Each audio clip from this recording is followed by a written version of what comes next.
Ho, ho, ho!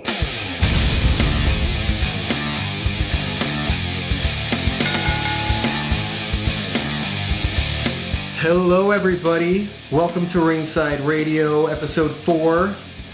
I'm Grim Chorizo. I'm KATRINA CENA. And I'm SCHLOPPY Joe.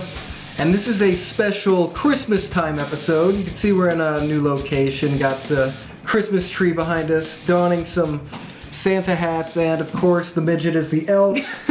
So, yeah. It is December now. Just got off of the TLC pay-per-view. And, wow, there's some, I guess history was made on Sunday. I guess now there is one world champion. WWE World Champion. So, why don't we back it up to November when we left off. It was around Thanksgiving. They announced the unified title match between world champion John Cena and WWE champion Randy Orton. So, going in, I think, how did you guys feel, on the build-up of the unified title match? Well, I was expecting a lot from it. Mm-hmm. I mean, because it's a huge match. It's like, I don't want to say once in a lifetime, because it's very possible it could happen again. Once in every 12 years. It's been about 12 years since the last one. Exactly. And, I mean, what happened wasn't what I was thinking that was going to happen, so... Well, I had some ideas of what I really wanted to see happen, and we were kind of in agreement. I know a lot of other people would disagree, but they were kind of teasing things where maybe Cena was going to, like maybe there was something going on between Triple H and Cena, and I felt like they were kind of teasing that initially in the setup, but I feel like as things went on, it really looked like, even the night of the pay-per-view, it looked like something could happen involving Cena going corporate, so to speak. And to me, that could kind of be equated with Hulk Hogan joining the NWO many years ago, because he's the guy, he's the top face, whether people like him or not, he is, and he's synonymous with WWE, just like Hulk Hogan was synonymous with wrestling in the 80s and the early 90s.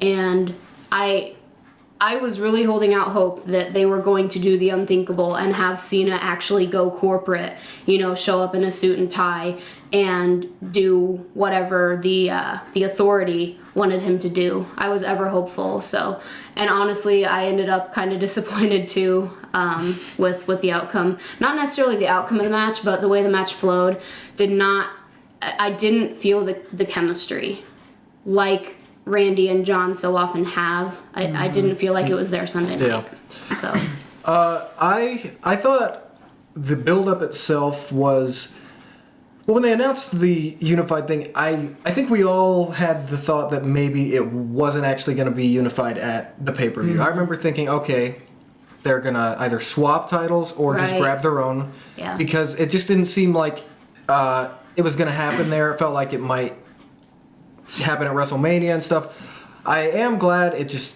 they built it up and it's happened, but although the match might not have lived up to what it could have been, because like you said, Randy and Cena have had some brutal, amazing matches. Yep.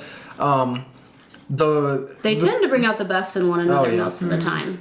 Yeah, and it was actually, in a way, it was kind of refreshing seeing the two go at each other, because it's been since like 2009 since they were in like a, I think it was a rivalry and stuff, and that's one of the most heated rivalries of this era, definitely. Yes.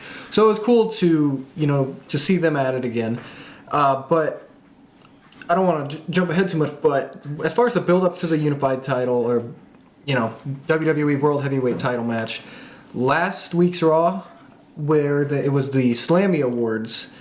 That really sold me for the match, definitely. Having the Champion Ascension segment was just done phenomenally. It was. But we'll catch on that a little bit. So let's go back to around that time. They were with Kofi and Miz. Has that not been kind of odd and back and forth. Like Miz is mad and mean, and then Kofi's kind of vicious and brutal.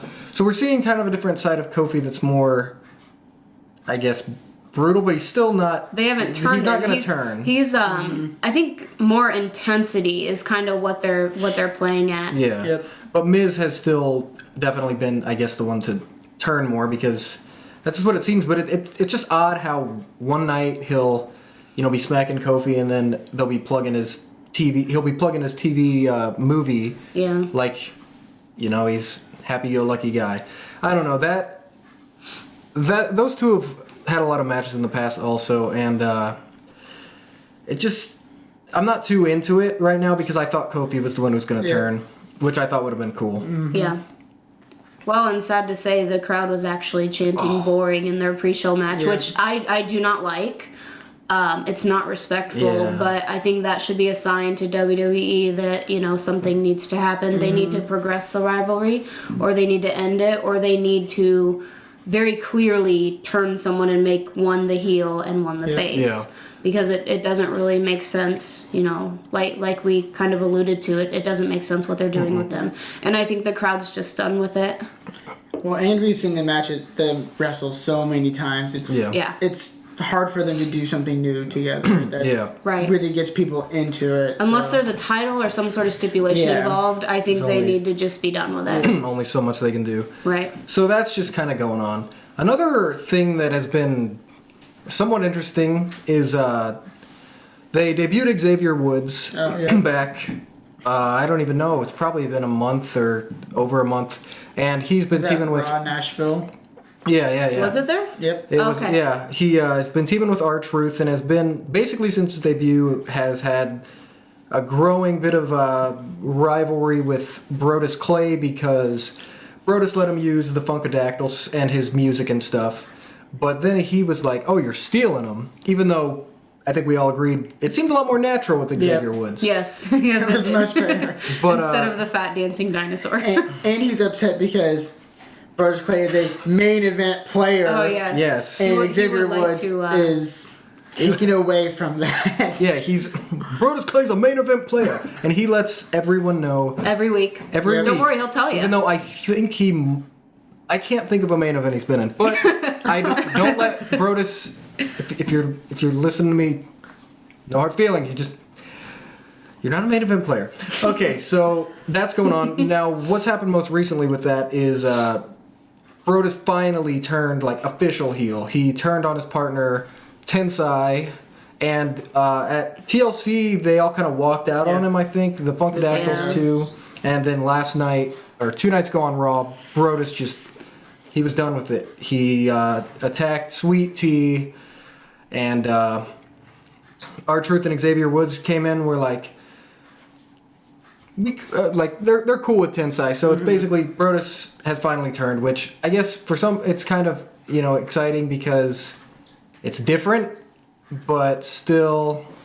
Well, and the funky dancing thing I think can definitely continue with R-Truth and Xavier Woods and possibly the Funkadactyls kind of connecting with them. Yeah,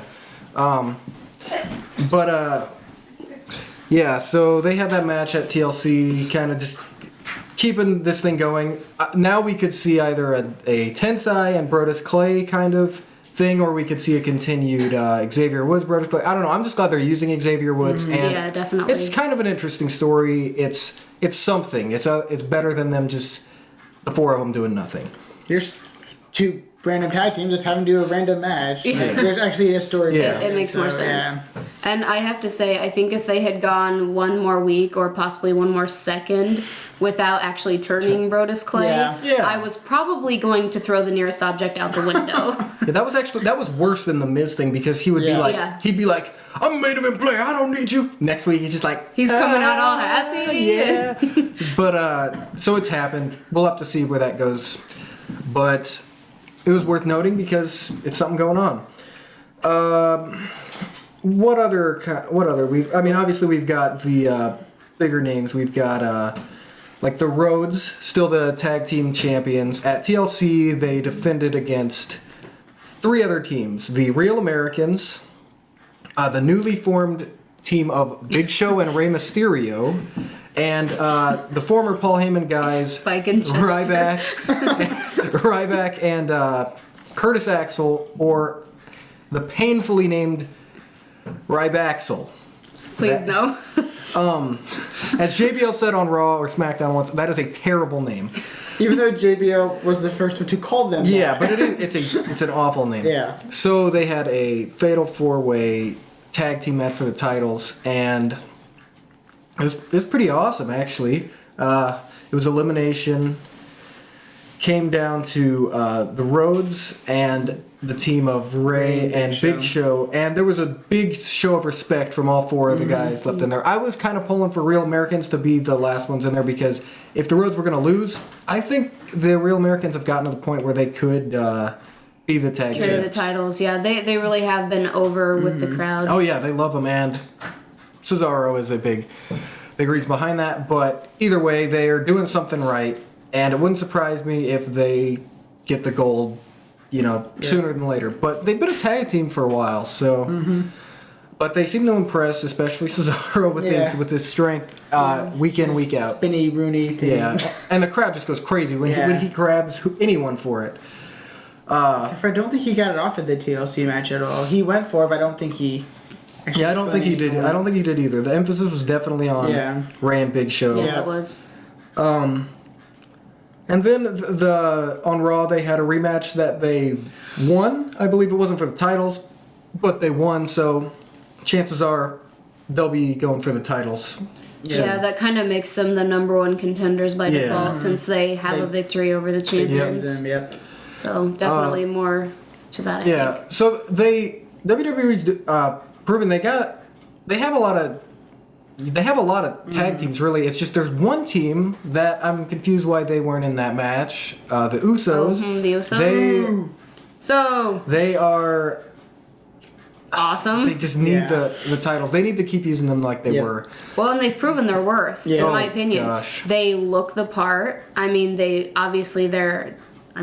look like a tag team. Yeah. They've been there a while, and they're phenomenal. They're big guys, but they can fly, and they're strong, and they're agile. And what are we waiting for? And the crowd loves them. Yeah. Yeah, they do.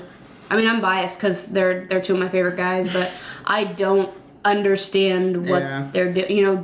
Do something with them. Come on. They've definitely, and they've hung in there with the Shield and the top tag teams. So So hopefully they kind of get what they deserve in a good way, of course.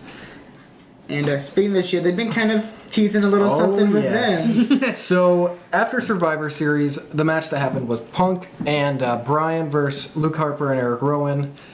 Great match. Then the next night, it seemed like Punk kind of went off on his own feud with the Shield when Roman Reigns speared him out of nowhere, and Daniel Bryan was abducted by the Wyatt family. So why don't we talk about how about we talk about the Wyatt family and Daniel Bryan situation first? So that night, I think last time we did the podcast, we talked about how Daniel Bryan got abducted, and we were kind of throwing around ideas of what could have happened. Right. Well, nothing happened. Yeah, exactly. Literally nothing happened. I believe he wasn't on SmackDown, I don't think, but the next, he may have been on SmackDown. Whatever, Raw or SmackDown, he was just there, perfectly fine, he wasn't scarred or not physically scarred, but he wasn't shooken up or anything. He was it was he just came out there yesing, and they didn't really acknowledge it. I was very surprised. But the Wyatt family apparently wants Daniel Bryan to join. Bray's been cutting his, promos that they sound cool, but you don't really know what the heck he's talking about. They're very cryptic and creepy. Which I think this part's really supposed to be that way too. Yeah. But that's the purpose. Yeah. But So what was the exact reason why he wanted Daniel Bryan to join? I know he was saying your beard is better than mine. you got a beard. Because he kept saying things he was how Daniel Bryan was a monster and you'll come out a monster and all this stuff. I didn't really know what the why he wanted them to join other than just he's awesome. I don't know. Yeah, he really hasn't said the only thing he's really said is that he wants Daniel Bryan to join him. He hasn't really said why. So I guess it's just a feud to happen, and there was a handicap match between Daniel Bryan versus all 3 members of the Wyatt family. Yeah, that's fair. Made by Kane, who now is the handicap match maker, like Teddy Long is the Yes. tag team. We're gonna have matchmaker, tag team match tonight. because he also scheduled CM Punk versus The Shield at TLC. But at TLC, the Wyatt family defeated Daniel Bryan, and it was just. I'm trying to remember, but it seemed like it was kind of a massacre in a way. I don't know. Daniel Bryan, he had the offense there for a while. But It's kind of a back and forth until towards the end. Yeah, but they got the win. Bray not doing much, just basically getting the win. And giving me nightmares by doing his creepy walking upside down Exorcist. It's so scary. Yeah. It is. It was very disturbing. And he didn't actually fall on his face this time. No. And as he does that, you can really tell how we were saying when we were watching the pay-per-view. His beard is weird. It it defies. hangs out. Somebody said it defies gravity. Yeah. He's hanging upside down and it just doesn't move. So if you haven't noticed, when you're watching him and he does something like that, just watch his beard. It's really odd. If you don't have anything better Yeah, to if do. you It adds to the matches. creepiness of his gimmick. Yeah. So, as far as Daniel Bryan, I don't know if this Wyatt family thing is going how far it's going to go, because it appears he might be being put back into the title scene after the match he had on Raw. Mm-hmm. But we'll get more to that too. So on the other end of the spectrum, we had CM Punk in a rivalry with The Shield, and at TLC he took on all 3 members. But as Schloppy was getting to, The Shield has been kind of having some differences, especially Roman Reigns and Dean Ambrose. Yep. Just Ambrose is kind of seems like he's cocky, and partly because of the fact that he still has the U.S. title and the others don't have their gold. Yep. Partly because And he's actually said that in promos too, where the other 2 kind of turned and glared at him. So Yeah. it's been an ongoing thing for, since longer than we've really realized, Yeah. I think. Ambrose is just kind of, I think he's flaunting the fact that he still has a title and he's been kind of the leader of it. But He's not doing anything But with. I feel like Rollins and Reigns are more on the same page, and Reigns is just getting kind of fed up with it. And at TLC, a somewhat, I think, predictable but awesome ending. CM Punk moves and Reigns ends up spearing Ambrose, and Punk gets the win off it. So the split's coming very soon. Yeah. But on Raw... Wasn't there also something with Rollins colliding with... was it Ambrose? Yeah, I think it was Ambrose was on the ropes he was going to do something, and then Punk Irish whipped him into the ropes or something. And he collided with he knocked Ambrose, knocking him off the mat. apron. Yeah, that's right. true. So I'm very interested to see where this goes, even though, love the Shield. I don't want him to, end, because it's never going to happen again. But it's also exciting to just see where it goes. I just hope that... Well, and it'll be amazing to see where they go as, in their solo careers. Oh, yeah. We've actually talked about that a lot and speculated a lot about, what we think they're going to look like as singles competitors. Yeah. It's gonna be cool. And I think just throwing out there, I think the final straw is really gonna come at the Royal Rumble. Yep. I think so too. Yeah. So I think that'll it's going be... to come down to those 3 in the ring. Well, maybe not the end, but Not the the end. every man for not at himself the thing. end, but somebody's gonna screw somebody over. I think at Probably. some point in the Rumble, they're going to eliminate everybody else that's in there, and then it's just going to be them in the ring together.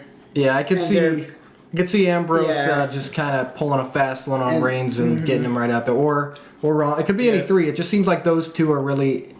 And I'm interested to see if Rollins is going to take a side, or if he's going to be like the peacekeeper. Yeah. I don't know. Yeah. It'll be interesting to see how that goes. But yeah, now Punk. Actually, Punk had a little encounter with Shawn Michaels on Raw. Yes, That was he just did. pretty sweet to see those 2. But the big thing has been John Cena, Randy Orton. Yep. For the title at TLC. Well, the winner was Randy Orton. He walked out the WWE World Heavyweight Champion. Both titles, and he kind of, the way he's carrying them, he just doesn't care about that world title. He's He's just, just he's covering piling up on like, top. I don't need that. But the TLC pay-per-view, I think we said, was pretty good, but the match just didn't completely deliver. Didn't live up to our expectations or even the hype. I don't think. Yeah. And those are two of my favorite guys, so it kind of pains me to say that, but that's how I felt when the show ended on Sunday. Yeah. So out of the matches at TLC, what would you guys say was your favorite looking back? I'm trying to remember them all, actually. I know. It's only been 3 days or so, but I mean, trying to just...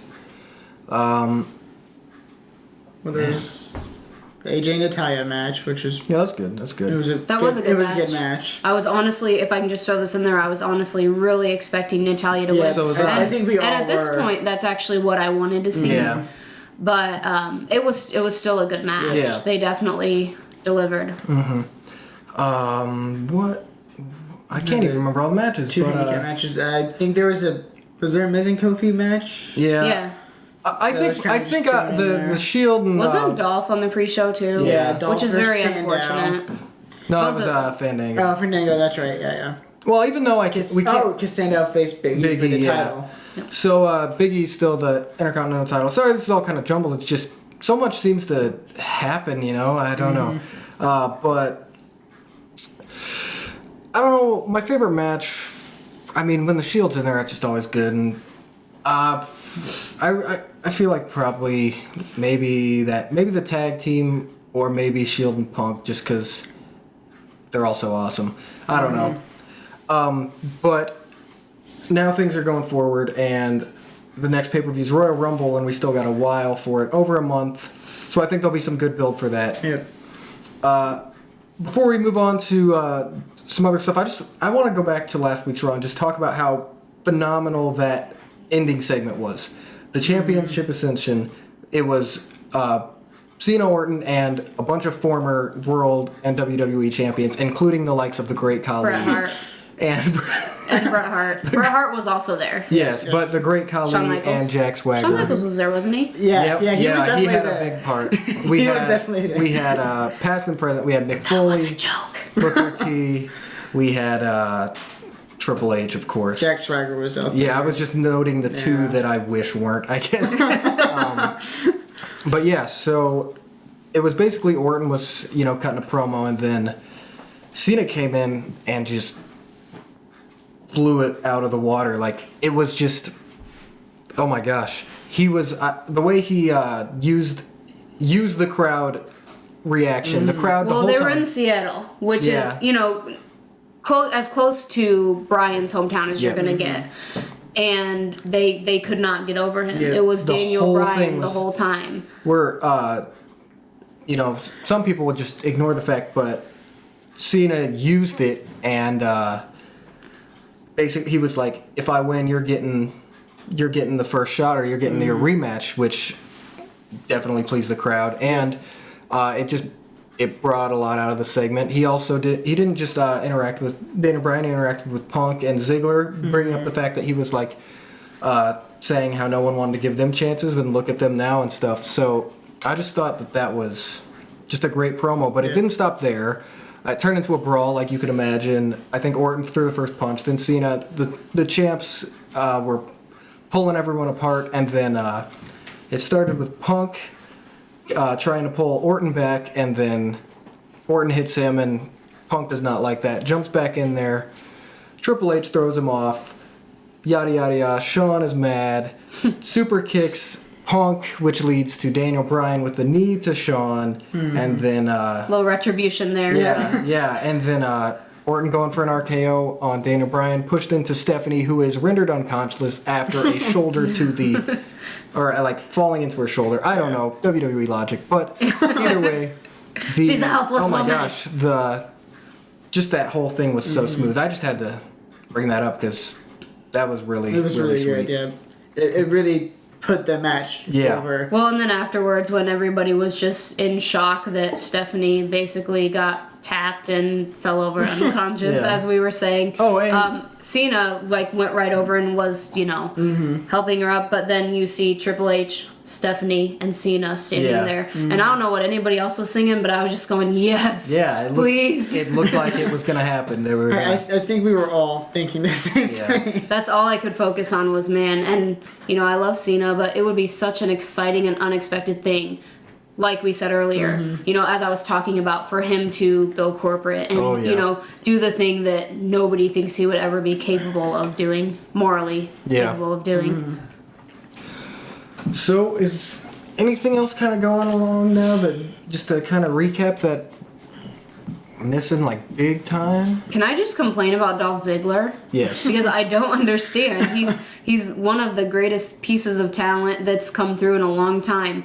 And they, you know, I don't understand how we go from him cashing in and, you know, being the champion to, you know, even making Alberto Del Rio look good. Sorry, but definitely one of my least favorite guys ever. Dolph, you know, like, Dolph even pulled good matches out of him. He's just phenomenal. And now, where is he? Oh, let me answer that. On the pre-show. Yeah. Or nowhere. Yeah. Yep. It makes no sense. So that's my rant. When you said that brings up something that I was noticing. Can we also bring up the fact that Alberto Del Rio was not on the TLC pay-per-view. He was not on Raw.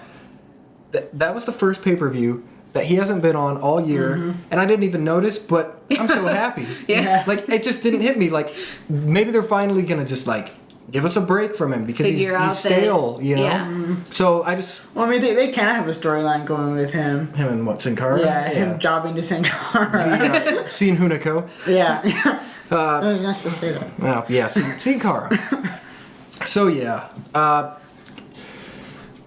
NXT has been, you know, good. I don't remember, you know, what I talked about on the last one, but basically, Odell's still the champ. No title changes, but there's been some good matches. There was an Adrian Neville versus Sami Zayn #1 contender match that was just phenomenal back last month. Just so good. Adrian Neville got the win and then used his title match against Bo Dallas, who won by countout. So I'm sure we'll see a rematch between the two of them. Hunico and Camacho have been coming up as the new contenders for the Ascension's tag titles. Charlotte, who turned on Bayley, is now part of the BFF stable, I guess you could call it, with Summer Rae and Sasha Banks. Paige had a great match with Natalya 2 weeks ago. One of the best women's title matches I've seen in a long time.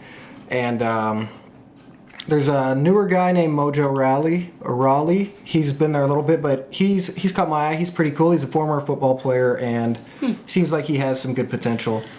So, big story-wise, not a whole lot, but that's kind of what's been going on. But yeah, NXT's still awesome. And hoping to see a new champion soon. And hopefully in the next few months, maybe we'll see somebody from NXT called up. And that will be very exciting. I'm sure one will be in the Rumble again. It wouldn't surprise me if it's Sami Zayn. Last year it was Bo Dallas, and I'm almost positive they'll do something like that again. They won't win, but they'll get to make a name for themselves. Well, and Bo Dallas actually went on to beat Wade Barrett. Yeah, he went on. Yeah, and we thought that was going to turn into something, but I guess he just wasn't ready. But thank God. But still, at the time, I remember being like, I don't know what this is, but it's cool. But well, we knew he was from NXT. Yeah, but then I heard him talk. And so yeah. Sorry, Actually, on the topic, believers out there. On the topic of NXT, I've heard some rumors that Kalisto, which is I know him as Samurai Del Sol on the Indies. I've seen him in a lot of matches. And he's just phenomenal. And I've actually heard rumored for 2014 that he may come up to the main roster, which would be incredible because he hasn't been there long. I just saw him at Dreamwave back in, I want to say it was May or June, was his last show there before he actually went down to Florida for NXT. So it would be really awesome to be able to see him on TV next year. Yeah, that would be. That'd be awesome. It's always just exciting to be thinking like these guys are going to be on the main roster soon, hopefully, and hopefully it'll be used well.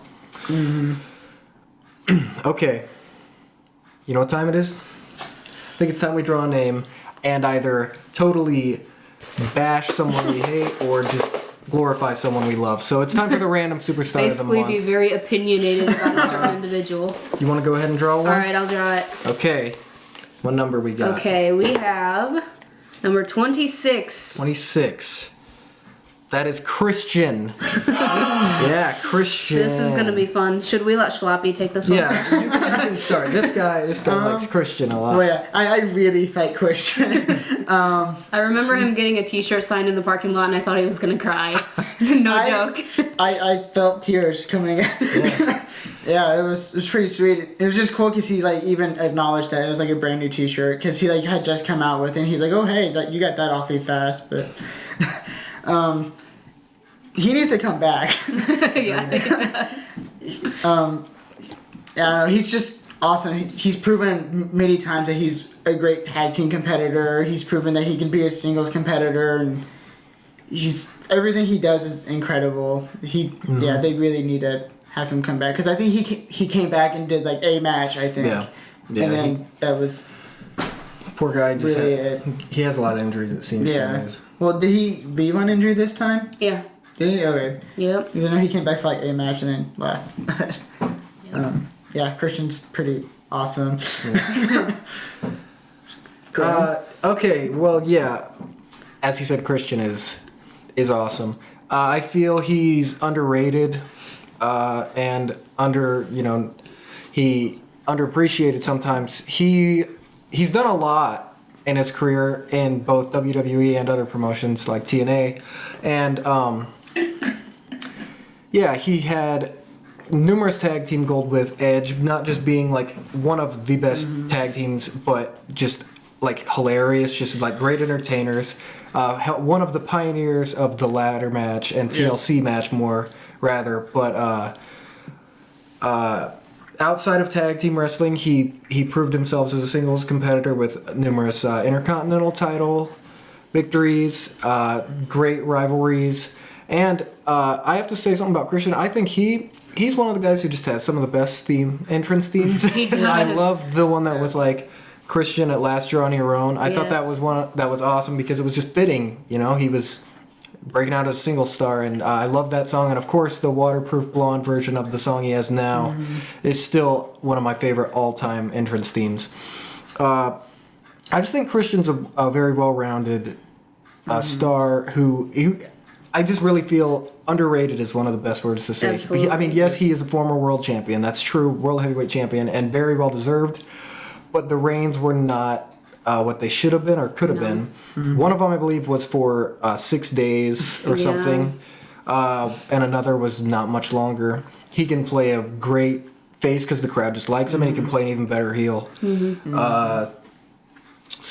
Yeah, and I didn't watch TNA a whole lot, but I know he was a huge star there and held the TNA or NWA world title and stuff like that. So big fan of Christian. Definitely needs to return. I think he needs to come back for one more match, maybe another a lot of more matches. More matches. Maybe, just give him something worthwhile. Give him a worthwhile feud with the unified title now. He might not get a shot at. He probably, in all honesty, won't hold it.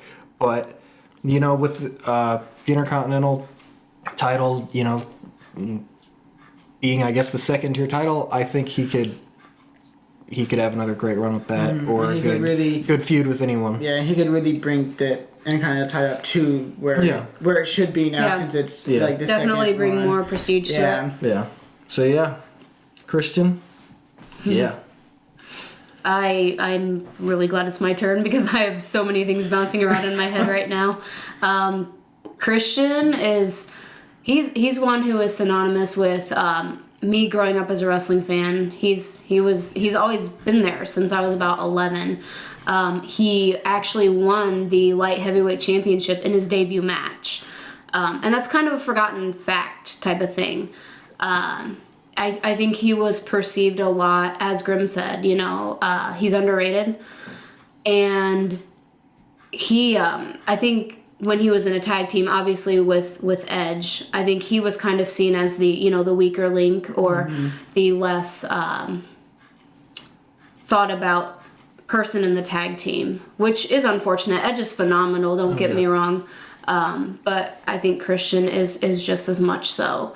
And there's just so much I could say about him. He's incredibly talented. He did so much for TNA when he went there, and because I was watching TNA very faithfully at that time, and I just remember being so excited when I went to my first TNA shows, because the wrestlers were so much easier to access there. You could actually meet them and stuff. And I think it was St. Louis. I was either 19 or 20. My mom and I went to Lockdown, one of the TNA pay-per-views in St. Louis. And I remember walking out to the parking lot to get something out of my car, and I saw him. He was just right there. And I almost lost my marbles. I kid you not. I couldn't believe it was him. Of all the guys to see, this guy that I've watched. I'm probably 20 at this time. This guy I've watched since I was 11. It took everything I had not to just flip out. And so I just managed to say hi to him, and he smiled and he said hi. And as soon as he was like out of my line of sight where I wouldn't make an idiot of myself, I just went crazy. I'm celebrating and and I run back inside, and my mom to this day does a great imitation of me going, I just saw Christian in the parking lot, oh my gosh. Because again, of all the people to see, he was like the guy. Him and AJ Styles were the guys I had to meet. And here I was 20 minutes into my adventure, and I've seen Christian in the parking lot. So he's just, I should stop soon or I'm not going to stop. But I love the guy. I'm going to be so sad to see him go. And the connection him and Edge have just blew my mind and still does. I love to watch Edge's induction ceremony because the way Christian inducted him was just so real, so genuine. Yeah. And they really are just like brothers. And I already had so much respect for Christian and for Edge, but I gained so much more for Christian in, the things he said and the way he really showed his emotions, and shows how much he cares about, somebody who's just like a brother to him. Yeah. So I'd love to see him, like we were saying, have lots and lots more matches. Unfortunately, we don't know if that's going to happen, but anytime I can see Christian is nothing short of a blessing. Yep. That's my take. Yep. So, Christian is a big thumbs up from Ringside Radio. And, yeah, as they were talking about, me and Schloppy haven't been to a whole lot of WWE shows, but one we went to, we got to meet him, which that's cool. I mean, it was like he was right there. He signed Schloppy's shirt, which was the just, Peeps sign. Yeah. I had a Peeps sign that, no disrespect, but I spent like 3 minutes making it. It just said Peeps and it had arrows everywhere, implying that they're Christian's fans were all over the place. Walked right up and signed Schloppy's shirt and my poster, and of course everybody else gathered around too. But it was so cool that he saw that and zeroed in on two random fans. I think that may have been my first WWE show too.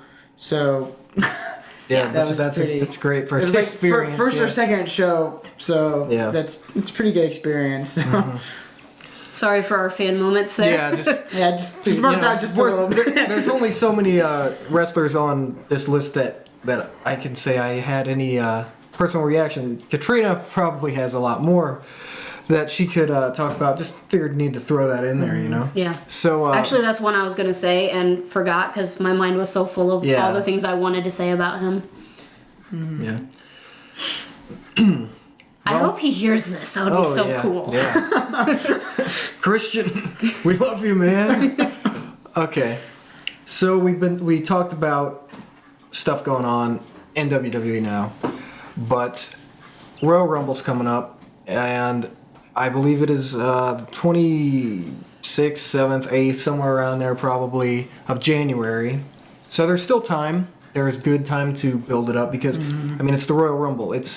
Honestly, it's my favorite pay-per-view. It's gonna kick off. It's the start to the road to WrestleMania too. So it is. So much can happen there. So normally this is where we say our predictions of things going forward, but the predictions are endless.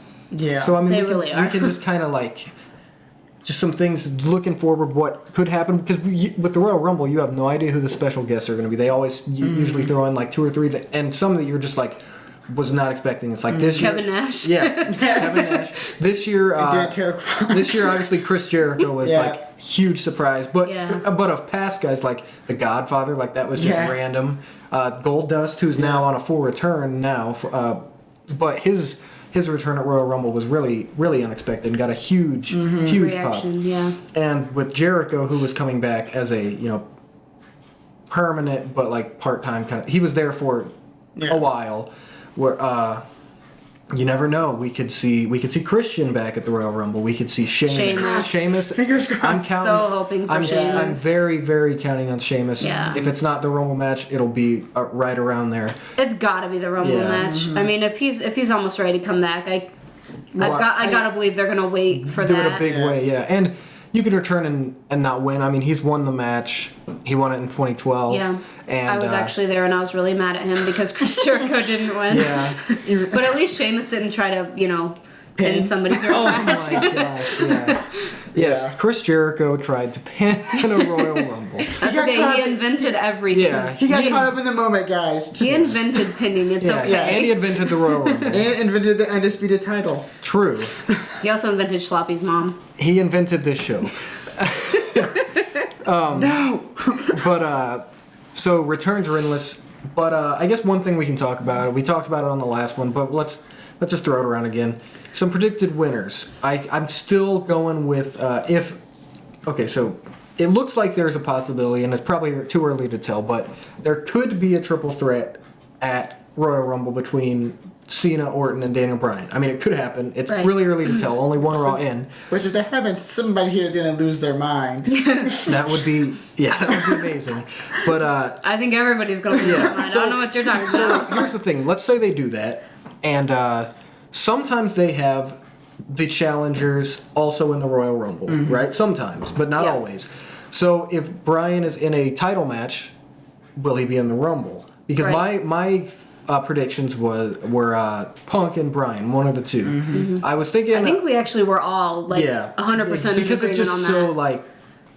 It just seemed it's gotta be. It has to be. Yeah. So what if Bryan is in the triple threat and he actually wins the title, Punk wins the Rumble, and then there you go. That would be ideal. But I also would kind of like, it'd be pretty sweet if Daniel Bryan won the Royal Rumble. But at this point, it's gonna be one of them.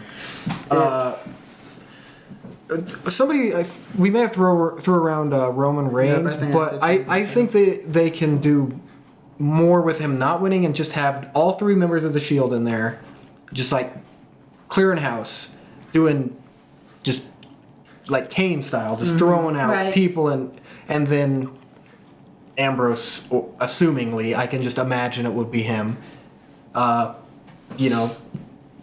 Gets Reigns or Rollins out, or both of them, or something is going to happen between the three, and that's going to be the last straw for a triple threat at WrestleMania between the three of them. Awesome. That would be awesome. That seems like the best way to do it. What I think would be really cool, like, I can see them maybe having Roman Reigns win it, but at this point I don't think they will. But if they do, I think like they don't even need to have like Ambrose attempt to eliminate him. They can just have Ambrose and Rollins just get eliminated through the Rumble, and then Reigns goes all the way to the end and wins it. That would be like a huge point for Ambrose to like just be turn on jealous. him. That would be the Kind of like the Evolution turning on Randy Orton style type of thing out of jealousy. But that would make Rollins a heel by default too, and it's really up in the air as to what part he's gonna end up playing.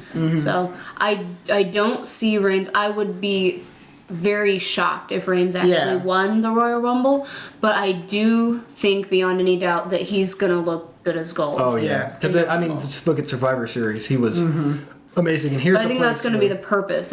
Reigns is going to shine, and it's going to further the wedge that has already been driven in the faction that is the Shield. Yeah. Also, there's other teams that could suffer kind of because it's every man for himself, and as they say, both feet have to touch the floor. They will say that probably about 50 times, but probably more than that. Yeah, there are. It's every man for himself. So if you're a tag team and you're both in there, you're not both going to win it. You're gonna have to do something. So there's also the possibility of like Cody and Goldust both being in there, and at some point, they might have to eliminate one another. I mean, just throwing it out there, you never know. Well, they kind of had that little fight at the Rumble last year. Yeah, too. that was epic. That was pretty epic. awesome. I'm sure Kofi will do something awesome because that's kind of just been his thing for the past. It's his thing.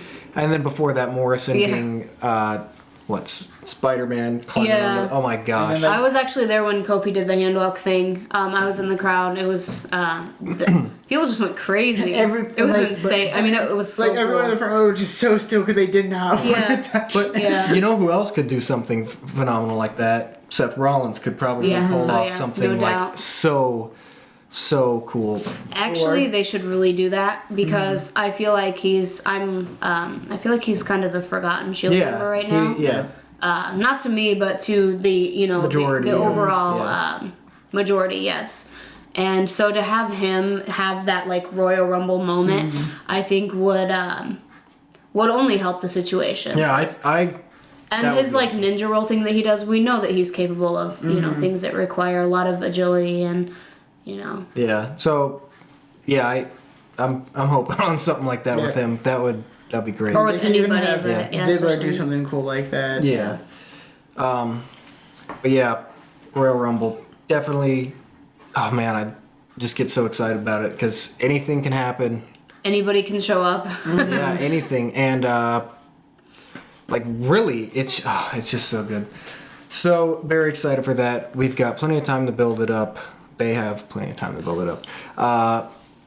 And full of returns, full of betrayal, full of everything. Definitely, debuts. And definitely a turning point as far as, furthering rivalries or starting rivalries. It's a perfect place to start. If you look back to 2005, that the Shawn and Kurt Angle thing just basically started really in that match.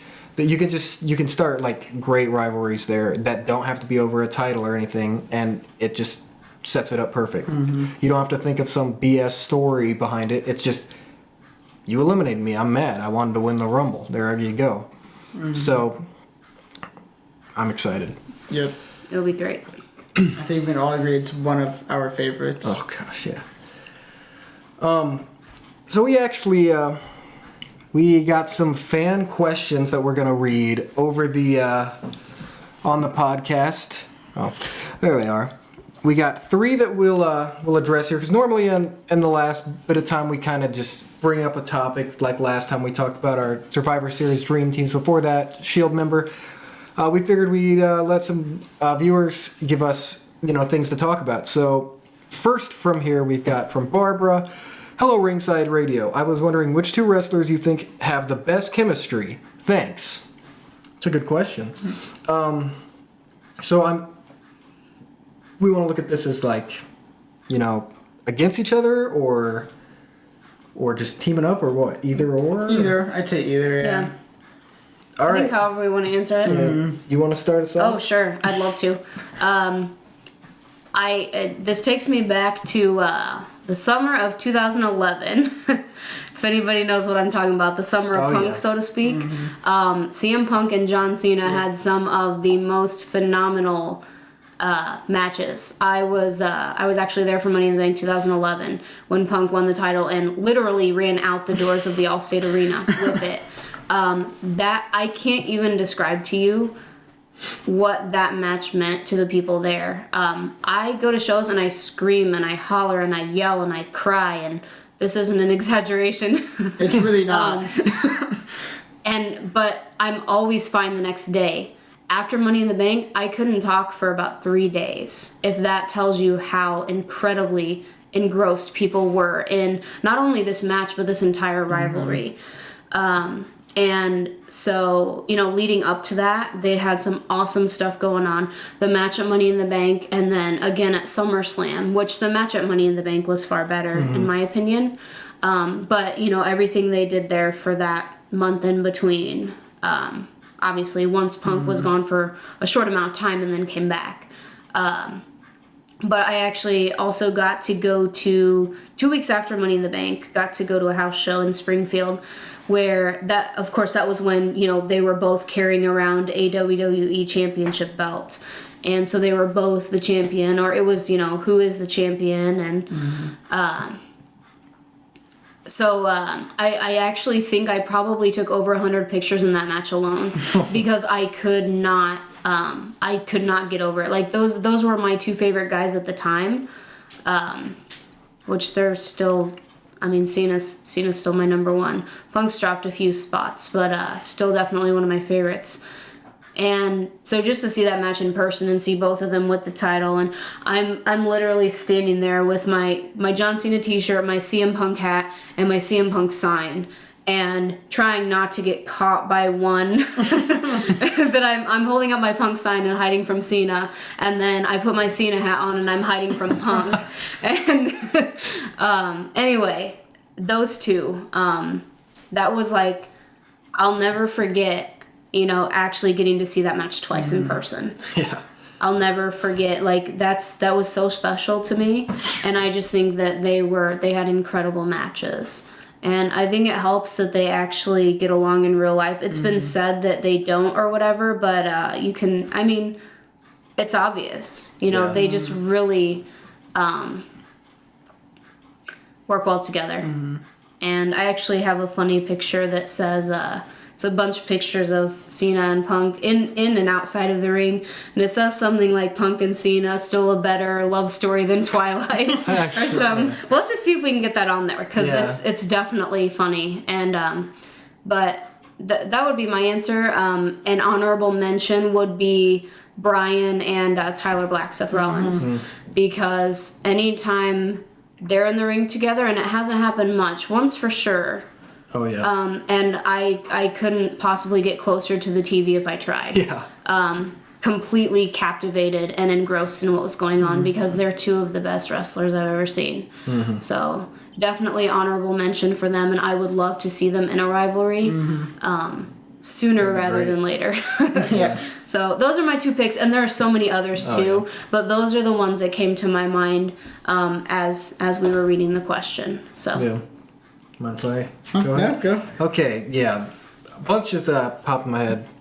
But big one, when I hear the word ring chemistry, like, I think of John Cena and Edge. Like, Oh gosh. I just think they have really good, they can bring out so much of each other. It's kind of like Punk and Cena, the two just, like, they complement each other very well. Their feud in 2006, spanning over like almost the course of a whole year, but it coming to a head in the TLC match. Just, oh my gosh, their rivalry is one of my favorite of all time.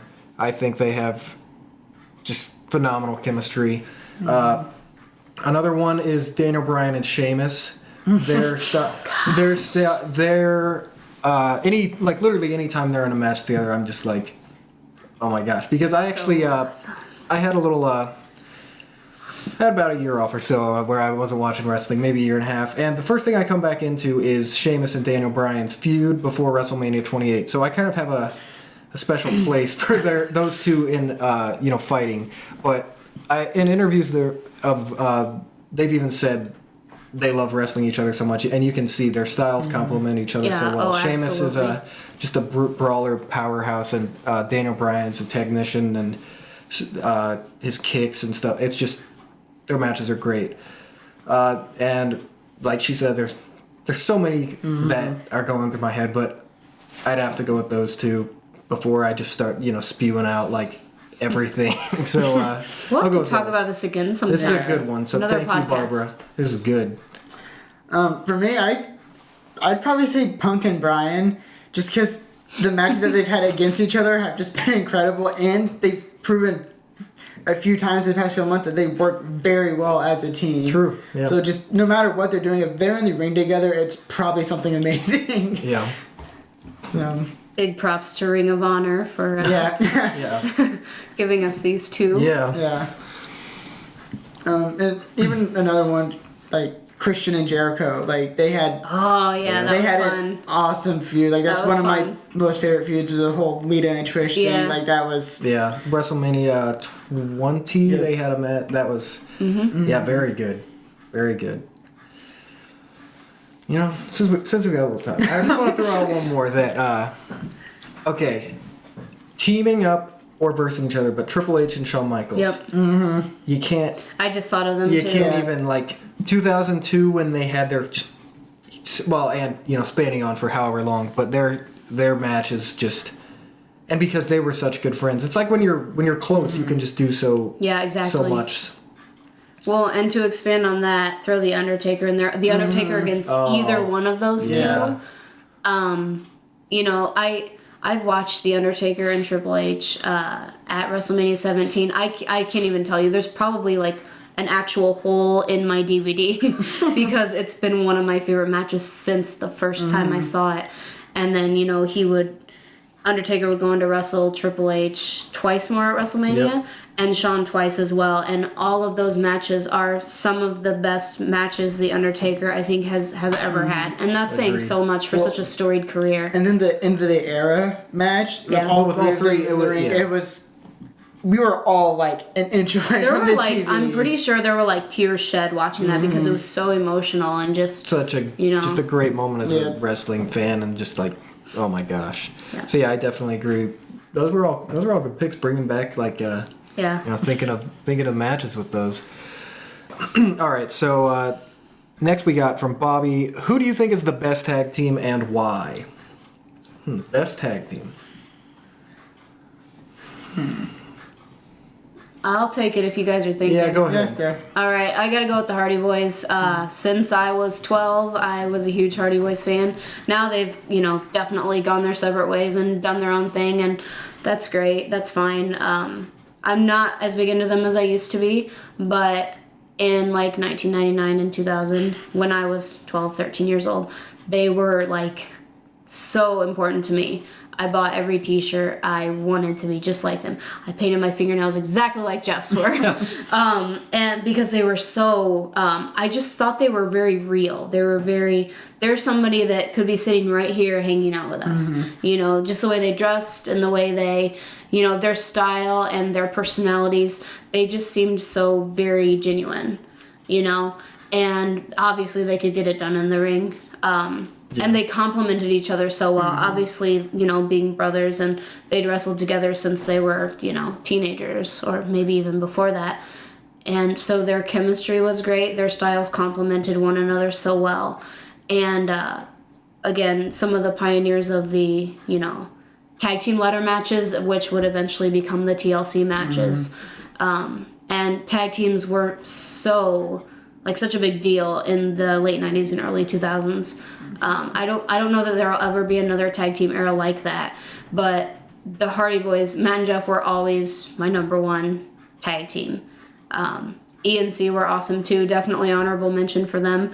And there are others too, you know, I love the Usos. Yeah. But as far as favorite tag team ever, it would have to be Matt and Jeff Hardy. You wanna go? Sure. I'm gonna have to go with the Spirit Squad. No, I'm kidding. Go right now. Just No. That's you took mine.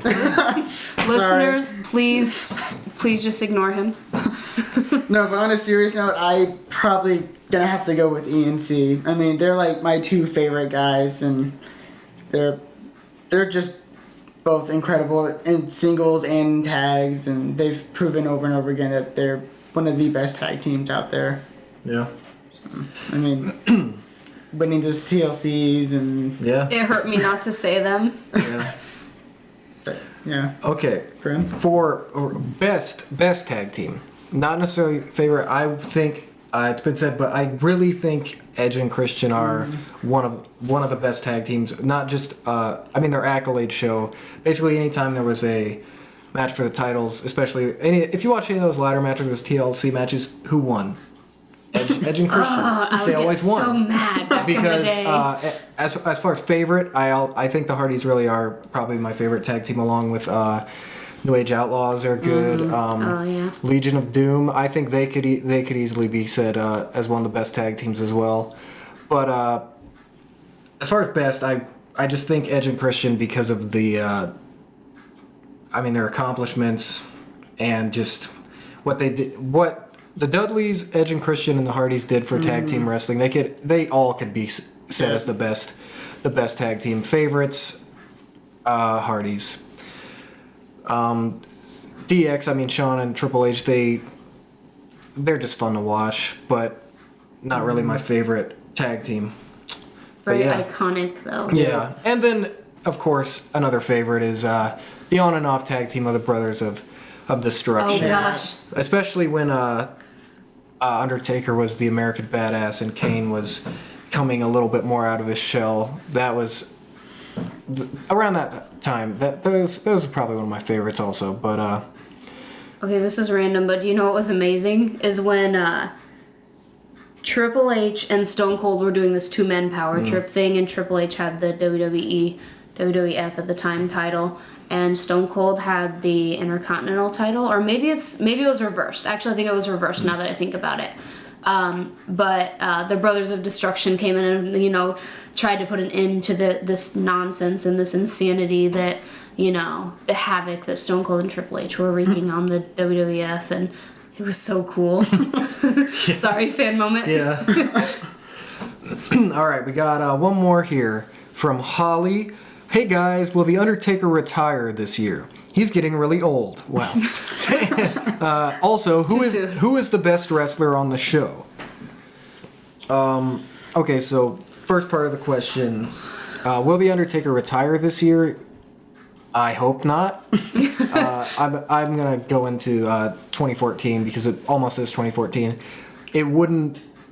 I wouldn't be completely surprised because it being WrestleMania 30. It just is kind of like a number that if he were to, it would. I just wouldn't blame him, but I really think it's on nobody else but him. Yep. I think he's gonna go as long as he wants to, and as long as he can perform at the ability that he Wants to. is still the Undertaker. If he's less than what he wants, then I think he's gonna stop. I think he'll, if WrestleMania 30 is his last one, which I'm not hoping or counting on, he's still gonna be one of the most respected wrestlers of all time.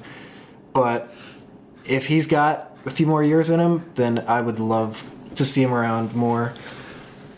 I guess for the second part, who's the best wrestler on the show? Currently, CM Punk, he's the best in the world. No, my favorite, best and favorite, I think best and favorite could arguably Daniel Bryan. He, as far as wrestling, he is really one of the best wrestlers in the world, and he's also happens to be my favorite. So I'd go Daniel Bryan on that one.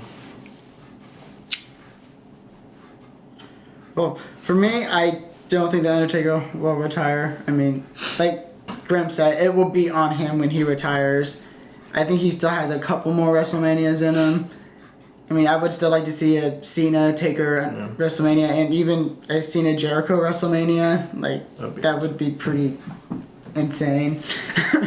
But no, I don't think he'll retire quite yet. I think he's still got a couple of years left in him.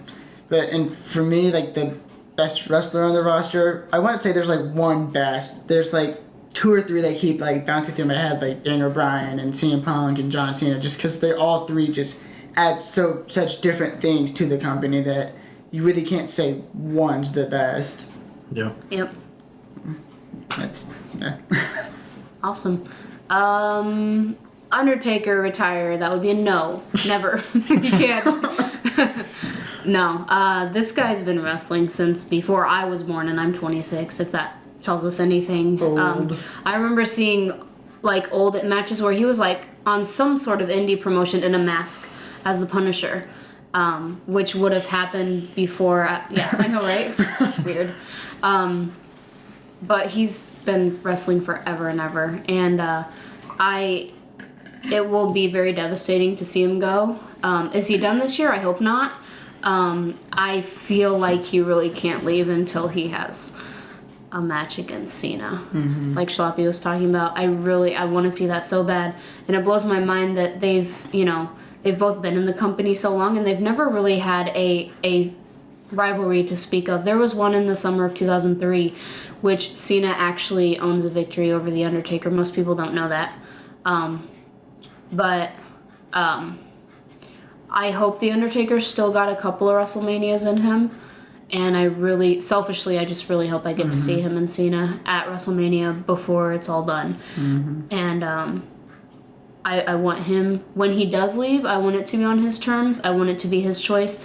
And I want this streak to remain intact. Yep. That's how I feel. Best wrestler in the show. Let's see. Best and favorite are two very different things. For me, they're very close, though. Cena's my favorite. Has been forever and ever. You know, pretty much since him and Kurt Angle had the feud in 2003. Oh, sorry.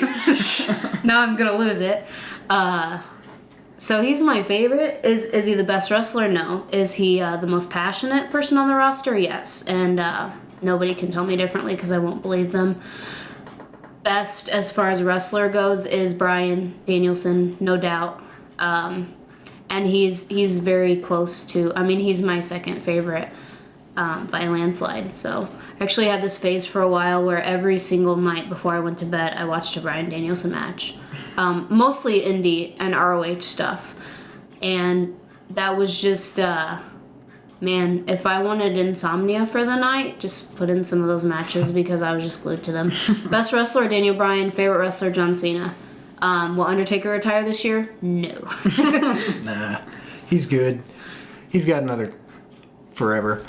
No, but yeah. So thank you for those questions. It's fun to answer. It's just Those were awesome questions. Keep good them one. coming, guys. Ring Definitely. chemistry, that man, and that one just makes you think about stuff that I don't think we'd come up with that. So yeah, give us some more stuff, and we'll be sure to read them on.